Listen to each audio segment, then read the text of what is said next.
اور اب نارملٹی کو جھیلنے کے سوا کوئی چوائس نہیں ہے تمہارے پاس۔ وہ ہر جامع اظہار دیتا، اپنے ہر عمل کی وضاحت کرتا گیا۔ کبھی شخص کا لہجہ بھاری ہوا، کبھی آواز، کبھی آنکھیں سرخ ہوئیں تو کبھی نمی کی پرت میں ڈوبی دھندلاتی نظر آئیں۔ وہ ہر لفظ پر ایمان رکھتی تھی، اسے بھروسہ تھا کیونکہ ایک ایک حرف اور لفظ پر۔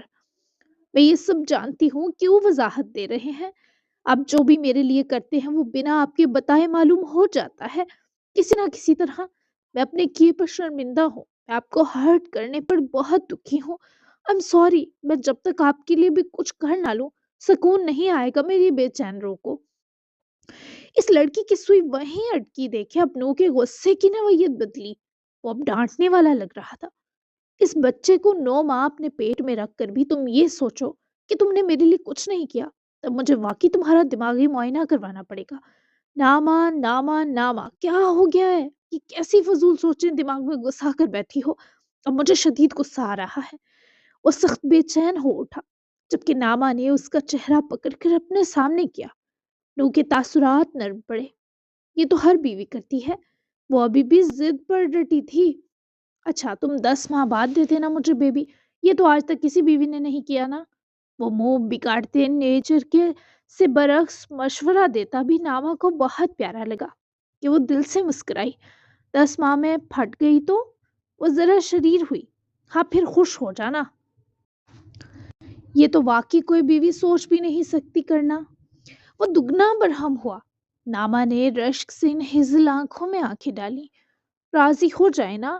وہ اتنے پیار اور مان سے بولی کہ نو کتنے لمحے اس پر سے نظر نہ ہٹا سکا۔ گہرا سانس بھرا جس کی خدت ناما کو اپنے چہرے پر پھیلتی محسوس ہوئی۔ تمہیں کیا لگتا ہے میں سینے سے جو تمہیں جوڑے بیٹھا ہوں، تمہارے پاس ہو کر تمہارے لیے تڑپ رہا ہوں، تمہیں اپنی محبت کا یقین دلا رہا ہوں، یہ میں ناراض ہوتے کر رہا ہوں؟ ناما یہ میرے سب سے زیادہ راضی ہونے کا ثبوت ہے۔ تمہیں کب سمجھ آئے گی میری؟ ناما نے ان تھکی سانسوں کو محسوس کیا، پھر اس غمزدہ لہجے کی آنچ محسوس کی، ان نظروں کی نرماہٹ کو جیا، ان بازوؤں کے حصار کا سکون خود میں اتارا۔ یہ سب کرنے کے بعد وہ اپنی گال نو کے چہرے سے لگا کر اس سے لگ گئی۔ دونوں بازو اس کی گردن میں ہار سے پروتے مزید اس میں سمٹ گئی۔ مجھے آپ نے بگاڑ دیا ہے، سارا مسئلہ یہ ہے۔ میں نے ایسی محبت تو کتابوں کہانیوں میں بھی نہیں پڑھی، تاریخ میں نہیں پائی، روحوں کی کہانیوں میں بھی نہیں دیکھی۔ میرا حیران و پریشان ہونا بنتا ہے نا نوحدا؟ وہ لاڈ سے اپنے مسائل اور شکوے بتاتی نوح کو بھی مسکراہٹ دے گئی۔ وہ اسے بازوؤں میں بھرپور جکڑ گیا۔ اب کوئی ناراضگی قائم نہ تھی۔ تم حیران و پریشان ہو ہی نہیں رہی، کر بھی دیتی ہو۔ ادھر دیکھو۔ وہ بھاری سانس بھر رہی تھی تو نو نے اسے پکارا، پر وہ مزید اس میں سمٹ گئی۔ دیکھا تو رو پڑوں گی۔ ناما کی آواز گٹی۔ اچھا مت دیکھو، مانیہ کی کال آ رہی ہے، فون تمہارا کافی ڈھیٹ ہے، ابھی بھی ٹوٹا نہیں۔ نو نے نیچے کارپٹ پر پڑے فون پر آتی کال دیکھے بتایا تو وہ جلدی سے دور ہٹی۔ اف، مانیہ کو کہہ کر آئی تھی میں آتی ہوں، انہیں کچھ بات کرنی تھی مجھ سے۔ اس سے پہلے ناما دور ہوتی، نو نے اس کی کمر جکڑتے واپس اپنے نزدیک کیا۔ ناما کی سانس اوپر نیچے ہوئی۔ میں مانا نہیں ہوں ابھی، یہ معاملہ ادھورا چھوڑ کر گئی تو نئے سرے سے مجھے بنانا پڑے گا تمہیں ناما۔ وہ سراسر دھمکا رہا تھا۔ ناما نے اس کے ہونٹوں پر نرم سا لمس رکھتے پیچھے ہو کر شرمیلی اداؤں سے نو کی برہمی کو مدھم ہوتے دیکھا۔ تمہیں کیا لگتا ہے 2 سال کا بچہ ہوں؟ وہ آئیبرو چکائے گھورا۔ یہ بچوں والی قسط تو نہیں تھی۔ وہ بدحواس ہوئی۔ ایسی قسط تو ماما مجھے لاڈ میں کر دیتی تھی، ان کو میرے لپس بہت پسند تھے، پر تمہیں بیوی ہو کر کبھی جو توفیق ملی ہو میری تعریف کرنے کی، بیوی والی قسط تو دور کی بات ہے۔ وہ بے باکی سے شکوے کرتا ہوا بولا تو ناما نے مسکراہٹ و حیا ایک طرف کرتے ذرا اس بار اچھی کوشش کی۔ جب وہ خود قریب آئی تھی نو کو پورا خرید کر چلی گئی تھی۔ وہ ہر رنگ سے جی اٹھتا تھا ناما کی موہوم سی پیش رفت سے۔ نو کی جا لائن پر بھی بہت سی کسز کی، اس کے ماتھے کو بھی چوما۔ نو ددغان رخ تک اس لڑکی کی نرماہٹ بڑی قربت میں پگھلنے لگا۔ تعریف اس خدا کی جس نے آپ کو بنایا، آپ کی کیوں کروں؟ اور اب مان جائیں پورے وائف والی کسز کر دی، مانیے کو ضرورت ہے میری، جانے دے۔ ناما نے شدت ملائم رکھی تاکہ نو کے جذبات نہ جاگ جائیں۔ پر وہ کیا جانتی ان جذبات کو سونا بھول گیا ہے۔ بس نامہ کا ہونا ہی کافی تھا نو کی تمام حصوں کی ایکٹیویشن کے لیے۔ اب میں وائف والی کس پر بھی نہیں مان رہا پورا، لہٰذا جا سکتی ہیں آپ بیوی۔ وہ اسے پکڑ کر اٹھایا، خود بھی اٹھا، جبکہ ناما نے گھبرا کر نو کو بازوؤں میں برتے معصومیت سے دیکھا۔ پھر کیسے مانیں گے نو؟ وہی معصومیت برقرار رکھتے پوچھا گیا۔ رات دو اپنی۔ وہ منہ کھول کر ڈیمانڈ سامنے رکھ گیا۔ پر میری ٹمی پر درد ہے نا۔ اف یہ ایکسٹرا معصومیت۔ نو کا دل چاہا گدگدی کر کے اس لڑکی کی جان نکال دے۔ میں نے رات مانگی ہے، تمہارا ٹمی نہیں۔ وہ منہ بسوڑ گیا۔ ہمارا شریر و بے خود مسکرائی۔ رات میں ٹمی کا کوئی کام نہیں ہوگا۔ وہ پھر منمنائی۔ کتنا وہ سوچتی ہیں یہ بیویاں۔ وہ مسکراہٹ چھپاتا منہ پھیر گیا تو ناما نے اس کی گال زور سے چومی۔ جن کے ہسبینڈ وہ ہوں، بس انہی کی بیویاں وہ والا سوچ سکتی ہیں، تو کریڈٹ گوز ٹو یو۔ ٹھیک ہے نا آپ نو؟ وہ اول جملے شوخی سے کہے، اختتام تک فکر و چاہت سے اس کا چہرہ ہاتھوں میں بھر گئی۔ انہوں نے اس کے دونوں ہاتھوں کو چھوا، پھر اپنے ہاتھوں میں جکڑا۔ رات دو نہ اپنی، پھر سوچوں گا ٹھیک ہونے کے بارے۔ اور ہاں، میں رولز رائس واپس نہیں کروں گا، تم سلطان ولا لے لینا۔ اگر ان فیوچر کبھی تم نے اس گاڑی کو پھر بیچنے کی کوشش کی، مجھ سے برداشت نہیں ہوگا۔ انہوں نے حتمی طور پر فیصلہ سنایا، جبکہ وہ دل و جان سے قبول کرتی مسکرائی۔ اب سلطان ولا بھی رکھ لے، نو ایشو۔ وہ صحاوت کی دیوی بنی تو انہوں نے اس کی بھری کال ہونٹوں اور دانتوں میں لے کر کاٹی، پر نشان چھوڑے بنا چھوڑ دی۔ زیادہ صحاوت کوئین بننے کا نہیں کہا، ویسے بھی سلطان ولا فیروز سلطان کا ہے، شوہی کہیں کی۔ ان کو بتاؤں گا تمہاری اس صحاوت کا تو پھینٹی لگائیں گے کہ ان کی بچی ان کی چیز بانٹتی پھر رہی ہے۔ رولز رائس کی بات الگ ہے، وہ میری روح کی ملکیت ہے، اور اب میری روح سمیت تعاون میری ملکیت رہے گی، تاکہ تم کبھی اسے نقصان نہ دے سکو۔ ناما نے بھیگی آنکھوں سے نو کو دیکھا، جس پر سارا لٹ چکا تھا۔ اس سے پہلے وہ پھر روتی، نو نے اسے پوری قوت سے اپنے گلے لگایا کہ رونے کی مجال نہ ہوئی جو ناما کو چھو بھی پاتا۔ نو، آئی لو یو سو مچ، وہ بھیگتی ٹوٹتی آواز میں بولی تو نو کا پورا درد کرتا وجود جسے سکون پا گیا۔ یہ لڑکی جب بالکل بے بس ہوتی تبھی ایسا اظہار کرتی تھی۔ جھوٹی، میرے جتنا پیار تمہیں مجھ سے نہیں ہو سکتا۔ اب یہ رات پر ڈیپینڈ کرے گا کہ کوئی اپنی محبت کا کیسے یقین دلاتا ہے آج۔ وہ جانتی تھی آدمی رات کیا چاہتا ہے، پر وہ غلط جان رہی تھی، کیونکہ بات اب ڈریس سے آگے بڑھ چکی تھی۔ ڈریس پہن کر دکھاؤں رات کو؟ ناما نے ذرا دور ہوتے ہچکچاتے پوچھا تو انہوں نے فوراً نفی کی۔ تمہیں کیا لگتا ہے اب بات ڈریس تک رہی ہے؟ وہ خطرناک وائب دے رہا تھا۔ آخر ڈریس نہیں تو پھر وہ کیا چاہ رہا تھا؟ پھر کیا کروں گی نو؟ وہ پریشان ہوئی۔ وہی جو اب تک میں راتوں کو تمہارے ساتھ کرتا آیا ہوں، نو نے اس کے کان میں جھکتے کہا، جس پر ناما اس سے پہلے صدمے سے لڑکھڑاتی۔ نو نے ہنستے ہوئے اس نازک ابصرہ کو سنبھالا۔ ہاں، نکل گئی جان، بس یہی تھی آپ کی ہمت بیوی۔ کاش تمہاری ہمت بھی تمہاری خودداری جیسی زیادہ ہوتی۔ وہ اسے سنبھال کر بھی جان نکالنے کے در پر تھا، جبکہ ناما بھاگنا ہی مناسب سمجھ رہی تھی، کیونکہ نو کی باتیں ابھی برداشت کے ہر لیول سے بڑھ چکی تھی۔ مانیہ ویٹ کر رہی ہیں، وہ مزاحمت کرتی منمنائی، جبکہ نو اس کی نیلی پیلی رنگت پر محسوس ہوا اور خود سے آزادی بھی دی۔ جاؤ جی لو رات تک، لیکن ایک بات یاد رکھنا، میرے ماننے کی شرط یہی ہے، ورنہ تمہیں میرا سڑا ورژن قبول کرنا ہوگا تاور۔ سی یو میری جان۔ نو نے اس کے کندھے پر جھکتے زور سے بائٹ کرتے وارن کیا، جس پر وہ باقاعدہ درد پر کراہی اور نو کو واپس کام کرنے کو بیٹھتا دیکھ کے خود بھی دم دبا کر بھاگ نکلی۔ ایک نادیدہ حرارت تھی جس نے ناما کو اپنی لپیٹ میں لیا تھا۔ ہر وہ جب تک آئی مانیہ کی بنائی چائے برف بن چکی تھی۔ ناما کچن میں ہی چلی آئی جہاں مانیہ سے گھورتی پائی گئی۔ سوری مانیہ، وہ نو۔ ناما تھوڑی شرمندہ لگی، پر مانیہ نے ساتھ ہی مسکرا کر اس کو حصار لیا۔ سمجھ گئی بھئی، شادی کے بعد ان میاؤں کے شکنجوں سے نکلنا ہم پیاری بیویوں کے بس کی بات نہیں ہوتی۔ میں چائے نہیں بنا لیتی ہوں۔ مانیہ کے پھر سے محنت پر ناما نے اسے فوراً پکڑ کر پرے کیا۔ نہیں، صبح سے آپ کاموں میں لگی ہیں، کچھ خیال کریں، دلہن ہے۔ اب میں بناؤں گی، مجھے آپ بتائیں، دل ٹھیک ہے آپ ہی؟ ناما نے خود چائے بنانے کا منصب سنبھالا تو مانیہ نے اسے لاڑ سے عقب میں آتے بازوؤں میں نرمی سے بھرا۔ ناما چائے کا پانی رکھتی مسکرائی۔